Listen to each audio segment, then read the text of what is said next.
सोलापूर शहरातील विजापूर नाका परिसरात रविवारी मध्यरात्री 1च्या सुमारास 2 कारचा भीषण अपघात झाला. या अपघातात काही जण जखमी झाल्याची प्राथमिक माहिती समोर येत असून सुदैवाने कोणतीही जीवितहानी झालेली नाही.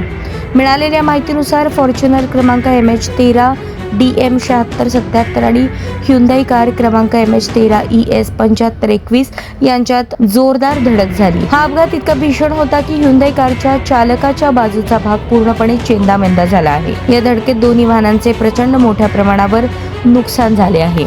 अपघाताचा आवाज होताच परिसरातील नागरिकांनी घटनास्थळी मोठी गर्दी केली.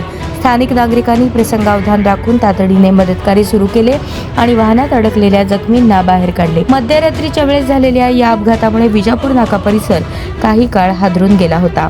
हा अपघात नेमका कशामुळे झाला, यात चूक कुणाची होती याबाबत उशिरापर्यंत स्पष्ट माहिती मिळू शकलेली नाही. मात्र घटनास्थळावरील दृश्य आणि गाड्यांची झालेली अवस्था पाहून हा अपघात किती गंभीर होता याची कल्पना येत आहे. सुदैवाने मोठी दुर्घटना टळल्याची चर्चा परिसरात सुरू आहे.